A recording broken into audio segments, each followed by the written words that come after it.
तुमसे कुछ बात करनी थी।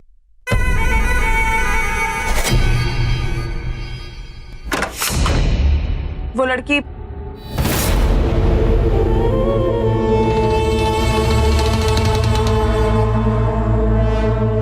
सब तो तुम इंसानी रूप ले रहे हो। उन सब से इतनी नफरत करने के बाद, उन्हें इतना भला बुरा कहने के बाद अब तुम उनके जैसे बन रहे हो। नहीं, मैं इंसानों की तरह बनने की कोशिश नहीं कर रहा हूँ। लोग कहते हैं ना कि गंदगी मिटाने के लिए गंदगी में उतरना चाहिए, इसलिए मैंने जानबूझ के इस इंसानी लिबास को पहना है ताकि मैंने इंसानों की असलियत तुम्हारे सामने ला सकूं, तुम्हें बता सकूं कि ये लोग कितने शातिर हैं। हो सकता है तब जाकर तुम मेरी बातों पर विश्वास करो। और तुम मुझे ऐसे क्यों देख रही हो? कहीं तुम्हें ये इंसानी रूप अच्छा तो नहीं लगने लग गया है? तो सच कहूं तो मुझे बहुत अच्छा लगा जिस तरह से तुम मेरे कमरे में आई। मेरे नजदीक आने की कोशिश मुझे सच में बहुत अच्छी लगी। कहीं स्माइल ने तुम्हें मेरे कमरे में लाते तो नहीं देख लिया है? नहीं, मैं बस ये पूछने चाह रही थी कि वो लड़की सोनल का क्या हुआ? मुझे क्या पता, लेकिन सच को तो बड़ी ही अजीब लड़की थी। उसका आना भी अजीब था, उसका जाना भी अजीब था।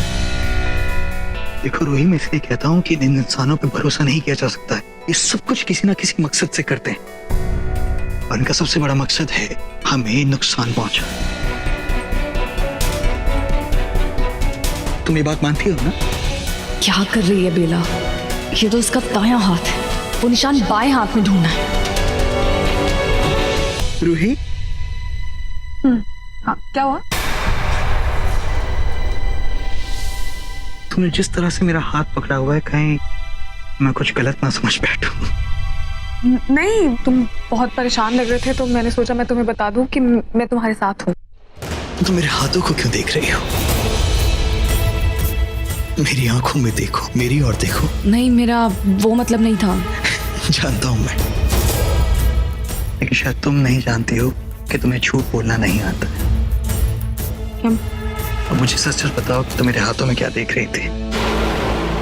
रूही, मेरी आंखों में आंखें डालकर सच बताओ कि तुम क्या कर रही हो? निशानी ढूंढ रही हूँ। मान जी जो कहा था वो याद आ गया मुझे।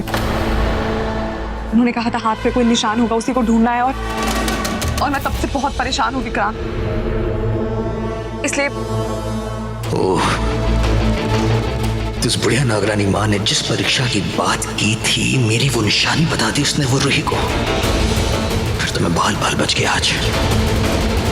मैं तब से बहुत परेशान हूँ विक्रांत, इसलिए तुम्हें लगा कि वो निशान मेरे हाथों में होगा। रूही, 100 सालों तक हजारों बार तुमने मेरे हाथों की लकीरों में अपने प्यार को देखा और आज तुम मुझ पर ही शक कर रही हो। मैं शक नहीं कर रही हूँ, अपनी दिल की तसल्ली के लिए देख रही थी विक्रांत, क्योंकि मुझे सच में नहीं याद है वो निशान है। निशान नहीं, चोट। अपनी बातों से तुम मुझे चोट पहुंचा रही हो। रोहित, तुमने क्या एक बात में उस माहिर के हाथों की जाके तलाशी ली? उसके हाथ में निशान नहीं है विक्रांत। इसे तुम्हें लगा कि मेरे हाथों में होगा। रोहित, ऐसा कह के ना तुम सिर्फ मुझे शर्मिंदा कर रही हो, बल्कि मुझे नीचा गिरा रही हो। इन इंसानों से मेरी तुलना करके तुमसे प्यार करने का, 100 साल तुम्हारे साथ निभाने का, तो मुझे ऐसा सिला दे रही हो। इस तरह मुझे शर्मिंदा कर रही हो। ऐसी बात नहीं है विक्रांत, मैं भरोसा करती हूँ तुम पे। ऐसे जताओगे अपना भरोसा मुझे नीचा गिराकर? मैं मानता हूँ कि आज तुम मुझसे प्यार नहीं करते हो, लेकिन इसका मतलब ये तो नहीं है कि तुम मुझे नीचा दिखाओ। और अगर मुझ पर शक करना ही है तो रुको।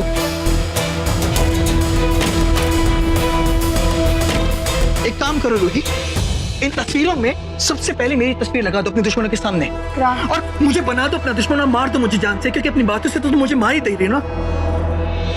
तुम जानते हो आज तुम इस हाल में क्यों हो? क्योंकि अपने दोस्तों की बजाय तुम अपने दुश्मनों पर यकीन करना ज्यादा बेहतर समझ रहे हो, इसलिए तुम इस हाल में हो आज।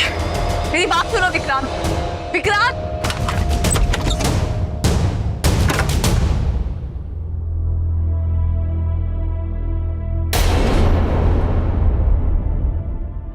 ये सब क्या हो रहा है? मैं हार नहीं सकता। उस माहिर के खिलाफ मैंने तुम्हारे दिमाग में शक भरना चाहा और तुम तो उल्टा मुझ पर ही शक कर रही हो। रोही, मेरे हाथों की तलाशी ले रही हो।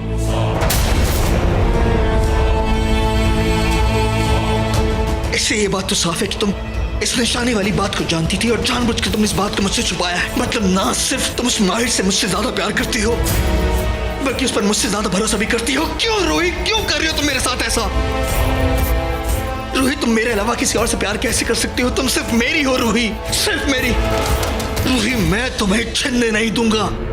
मैं तुम्हें किसी और का नहीं होने दूंगा, क्योंकि मैं जानता हूं कि अगर तुम उस माहिर के पास चले गई तो तुम दोनों को मिलकर मुझ पर शक हो जाएगा और तुम मुझसे बहुत दूर चले जाओगी। नहीं, तो मैं ऐसा कुछ करूंगा कि मेरे इस निशान को तुम भूल जाओगी। मैं तुम्हें ऐसा घाव दूंगा रूही, जो तुम्हें सिर्फ तुम्हारा घाव दिखाई देगा, मेरा ये निशान नहीं।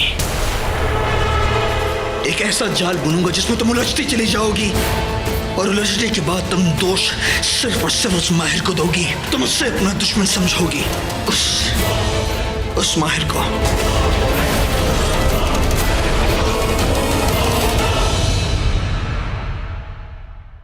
माहिर के हाथ पे तो नहीं था निशान, निशान तो विक्रांत के हाथ में नहीं। उसकी बाईं हथेली नहीं देखी मैंने।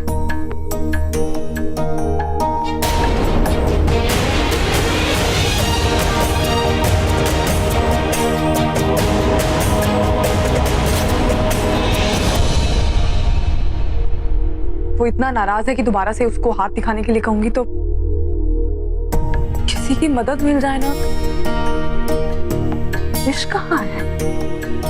इश्क को कह सकती हूँ तो इश्क बिना बताए पता नहीं कहाँ चली जाती, बेवजह मुझे परेशान। इश्क बेवजह तो कुछ नहीं करती, मेरा दिल कह रहा है कुछ ना कुछ गड़बड़ तो है। काश मैं किसी से बात कर पाती, काश मैं माहिर जी से बात कर पाती।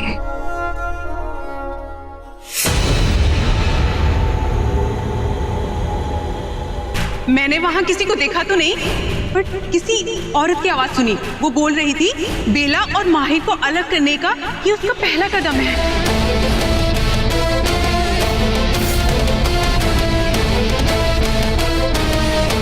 ये सब कैसे हुआ? मैं कैसे पहुंचू इस हादसे की तह तक? कौन हेल्प करेगा मेरी? आइडियली मैं बेला से पूछता, बट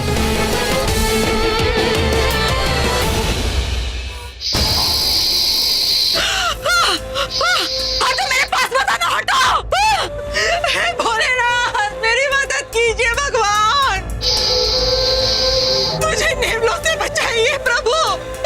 मेरा रूही तक पहुंचना बहुत जरूरी है। नागरानी माँ,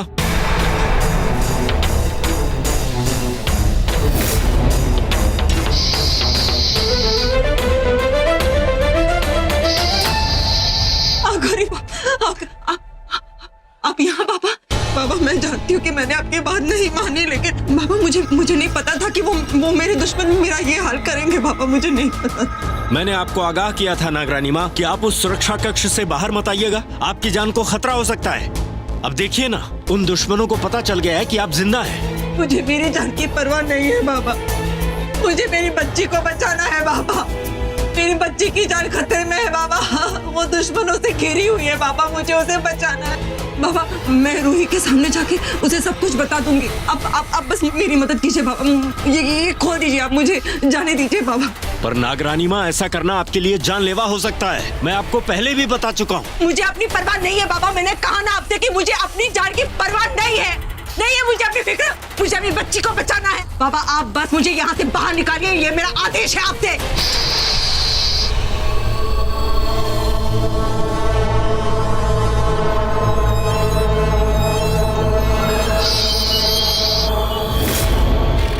उस विक्रांत ने इन न्योलों को आपकी चौकसी में लगाने के लिए बहुत बड़ा जादू किया है नागरानी माँ।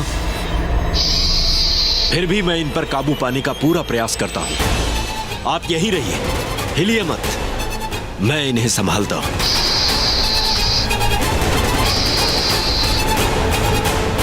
ओम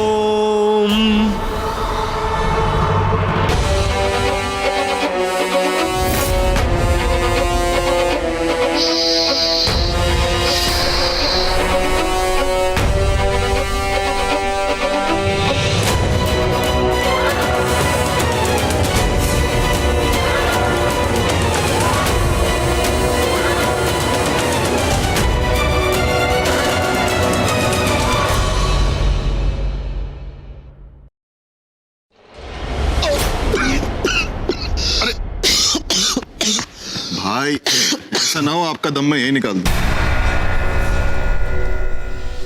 भाई have a sense of humour. It's okay, it's okay.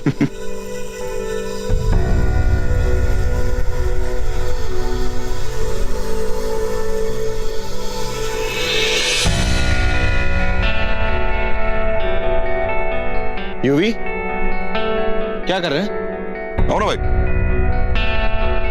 देखो ना यहाँ पे गरम गरम मटर पनीर, मलाई कोफ्ता, करारी भिंडी और चिकन तंदूरी बना है. अरे यार भाई एप्पल खा रहा हूँ यार. वो कहावत सुनी बचपन में, 1 apple a day keeps a doctor away. हाँ? इसे तो एप्पल से सख्त नफरत थी. यही एक फ्रूट था जो ये कभी नहीं खाता था. फिर आज ये कैसे? What is going on? UV अरे भाई क्या हुआ यार? इतना तो माँ भी नहीं टोकती. कितना टोकोगे? कहाँ जा रहे हैं? अरे भाई दोस्तों से मिलने जा रहा हूँ यार. अब उनकी लिस्ट मत मांग लेना. कॉलेज फ्रेंड्स हैं, परमिशन है.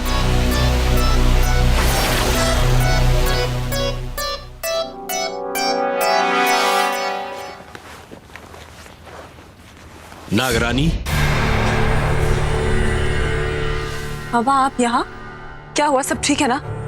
नागमणि तो सुरक्षित है ना? वो सब सुरक्षित है नागरानी, मगर आप जल्दी कीजिए. बिना विलंब किए जंगल में जाइए. हवेली के करीब उस बड़े वाले रास्ते के पास जाइए. जल्दी जल्दी पहुंचिए वहाँ. क्यों बाबा? लेकिन हुआ क्या? मुझे पता तो चले. क्यों जाऊं मैं वहाँ पे? सवाल मत कीजिए नागरानी, बस मैं जो कह रहा हूँ वो मान लीजिए. जाइए वहाँ, जल्दी जाइए, वरना बाद में आप बहुत पछताएंगी.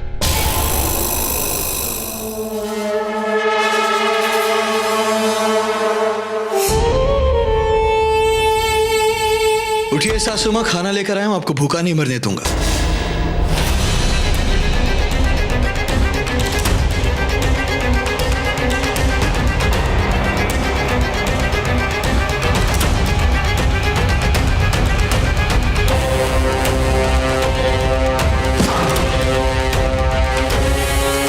उस बुढ़िया की रखवाली में मैं नेवलों को रखे गया था. नेवले कहाँ है?